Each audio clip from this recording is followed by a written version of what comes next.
जब मान्यवर श्री कांशीराम जी जीवित थे और हरियाणा प्रदेश में आते थे, आप लोग बड़े दुखी थे कि हमारे पास रोटी रोजी के साधन नहीं है, हमारे पास खेती करने के लिए ज़मीन नहीं है। तो उस समय आप लोग एक नारा लगाते थे कि जो ज़मीन सरकारी है वो ज़मीन हमारी है।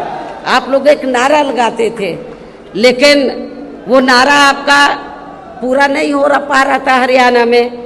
और ये कब होगा? जब आपकी सरकार बनेगी।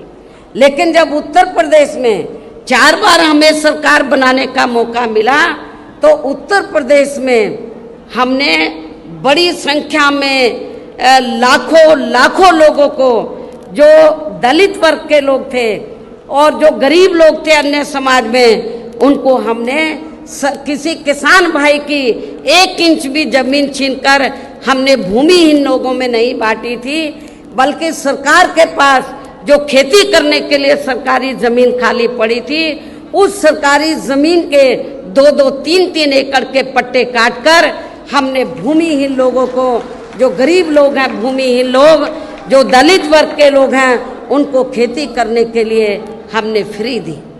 और इतना ही नहीं, आपको ये भी मालूम है कि जहाँ पर दलित बस्तियाँ होती हैं तो वहाँ जाते ही मालूम पड़ जाता है हर गाँव में, गांव देहात में, कि यहाँ पर दलित वर्ग के लोग रहते हैं। क्योंकि जो भी पार्टियां सत्ता में आई, उन्होंने आपकी दलित बस्तियों को विकसित नहीं किया। लेकिन जब हमारी पार्टी की सरकार बनी, हमने डॉक्टर भीमराव अंबेडकर ग्राम विकास योजना के तहत, तो जहाँ पर दलित लोग रहते थे, हमने गांव चिन्हित किए अधिक तादाद में, उनको हमने इस योजना के तहत उनको सुविधा मुहैया कराई, उनको सुविधा उपलब्ध कराई और उनको विकसित किया, डेवलप किया।